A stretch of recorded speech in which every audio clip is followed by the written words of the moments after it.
So ভাইয়ের মতন অনেকেরই স্বপ্ন আছে সৌদি আরবের মাটিতে বাইক কিনবে। কত রিয়াল দিয়ে নিলেন? বা আমি বাংলাদেশ থেকে আপনার ভিডিও দেখতাম, তো এই জন্য আমার অনেক ইচ্ছা ছিল যে আমির ভাইয়ের সাথে আমি দেখা করবো।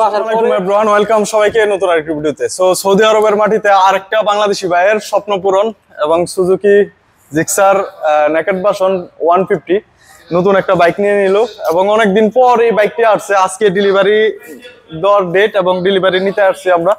সো এই যে বাংলাদেশি ভাই অনেক সাধারণের পর একটা বাইক নিল আলহামদুলিল্লাহ। এবং এই যে একদম 0 কিলো বাইক, 7 পয়েন্ট চলছে, মানে একদম 0 কিলো। সো ভাইয়ের কাছে জিজ্ঞাসা করবো কেমন লাগতেছে বাইক কিনে সৌদি আরব। আলহামদুলিল্লাহ ভাই, অনেক ভালো লাগতেছে। আমার প্রায় 1 মাসের মতন আমি ঘুরতে হয়েছে ভাই এই বাইকটাকে নেওয়ার জন্য। কারণ হচ্ছে যে সিস্টেম আপডেট হয়েছে, এই যে ক্যামেরা এটা নতুন করে সিস্টেম আপডেট হয়েছে, জন্য আমার প্রায় 10-12 দিন মতো আসতে হয়েছে আর কি। তো এখন আলহামদুলিল্লাহ এখন যারা কিনবেন সবাই আসতে পারেন, 3-4 দিনের ভিতরে ডেলিভারি পাবেন ইনশাল্লাহ। আচ্ছা ভাই, আসলে এই গাড়িটা কিনতে 1 মাস লেগে গেছে অলরেডি, কেননা 1 মাস আগে টাকা দিয়ে গেছিল, তাদেরকে অর্ডার করে গেছিল, অ্যাভেলেবেল ছিল না, সেই কারণে 1 মাস লেগে গেছে। আর বাইক আসার পরেই নাম্বার প্লেট করে বাইকে ফোন করে এবং বাইক ডেলিভারি নেওয়ার জন্য চলে আসে।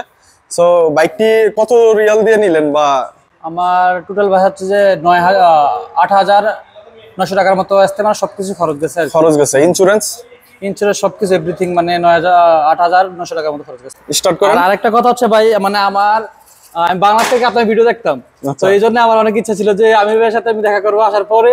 আর সবচেয়ে বড় কথা হচ্ছে যে ভাইয়ের ভিডিও আমি দেখছিলাম, একটা রিয়াদ থাকে একটা ছেলে জিক্সার কিনছিল, তখন থেকে আমার ইচ্ছা ছিল যে আমি শোরুম থেকে কিনে দিয়েছিলাম। হ্যাঁ, সৌদি আরব আসার পরে আমি জিক্সার কিনবো, মানে একটা সুজুকি বাইক নেওয়ার ইচ্ছা ছিল। আর সবচেয়ে বড় কথা আমির ভাইয়ের সাথে দেখা করার ইচ্ছা ছিল অনেক বেশি। আমির ভাইয়ের প্রতি অনেক ভালোবাসা রইলো আমার। সবাই ভাইয়ের পেজটাকে ফলো করবেন, ফলো দিবেন, আর ভাইয়ের ভিডিওগুলো শেয়ার করবেন ইনশাআল্লাহ।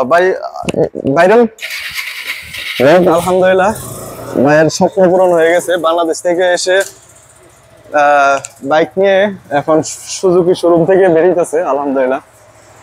এটা হলো সুজুকি শোরুম রিয়াদে। শোরুম থেকে বেরিয়ে গেল আলহামদুলিল্লাহ।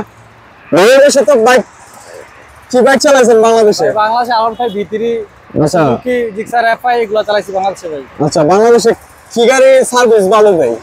সুজুকি সার্ভিস অনেক ভালো হয়, তারপর ইয়ামাহা R15 এগুলো সার্ভিস অনেক ভালো হয়। ফ্রি সার্ভিস থাকে যখন যারা শোরুম থেকে নেয় নতুন, এখানেও ফ্রি সার্ভিস আছে। ফ্রি সার্ভিস এখানেও আছে। ফ্রি সার্ভিস হইলো ওইরকম ভাবে ফ্রি সার্ভিস দেয় না আর কি। হ্যাঁ, এটাই তাদের একটা জায়গা আছে, নির্দিষ্ট ওই জায়গায় যাওয়া লাগে, তারপর হচ্ছে আপনার কিছু টাকা তাদেরকে দিতে হয়। আচ্ছা যাক, আলহামদুলিল্লাহ এই যে বাইক এবং ভাইয়েরা আছে, ভাইয়ের সাথে 2টা ভাই আছে এবং এই যে সুজুকি শোরুম। সো ভাইয়ের মতন অনেকেরই স্বপ্ন আছে সৌদি আরবের মাটিতে বাইক কিনবে এবং একটা বাইক কিনে বাইক চালাবে সৌদি আরবে। সো অনেকেরই স্বপ্ন, বা লাইসেন্স করে তারপর বাইক নিতে হয়। আপনি তো লাইসেন্স করে? আমি আসার পরে লাইসেন্স করছি। আমি আসছি 4 মাস হয়। 4 মাস? 4 মাস আসার পরে আগে লাইসেন্স করছি। আচ্ছা, একবারে নতুন ভাই 4 মাস হইছে আইছে, এর ভিতরে আইসা লাইসেন্স করে তারপর বাইক নিয়ে নিল আলহামদুলিল্লাহ। আমার জন্য দোয়া করবেন। আপনার ভিডিও দেখতে সব সময়। আচ্ছা যাই হোক আলহামদুলিল্লাহ, অনেকেই দেখে বা এর সাথে দেখা হয়ে গেল এবং আজকে নতুন গাড়ি নিয়ে ডেলিভারি নেওয়ার জন্য বলতেছে, নেওয়ার জন্য এই কারণে আসা। আর ভাইয়ের সাথে দেখা হয়ে অনেকটাই ভালো লাগতেছে।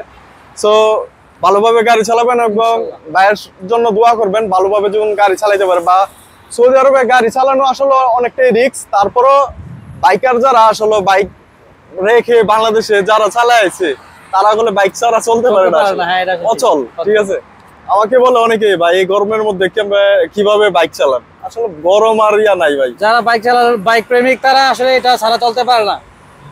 কাজ মানে যাই হোক, যারা কাজ করে তারপর পার্ট টাইম আসার পর বাইক নিয়ে ঘুরতে বেরিয়ে যায়। যেমন আমির ভাই কিন্তু অনেক মানে ঘোরার প্রতি অনেক প্রেম ভাই। আর ভাইয়া বিভিন্ন দেশে ঘুরতে যায়, এই জিনিসটা অনেক ভালো লাগে। মানে আমার ইচ্ছা আছে যে ভাইয়ের মতো ঘুরতে যাবো, দুবাই, কাতার, এইসব দেশে ঘুরতে যাবো আর কি ইনশাআল্লাহ। আরব কান্ট্রিতে আসলে ঘোরার একটা সুবিধা আছে, তেমন মানে পরেশান হওয়া লাগে না গাড়িটা নিয়ে। আপনি যেমন আরব কান্ট্রিতে আরেকটা আরব গালফে যাবেন, তখন কাগজপত্র ঝামেলা নাই। হ্যাঁ, ঝামেলা নাই, সেই কারণে ঘোরাটা একদম ইজি হয়ে যায়।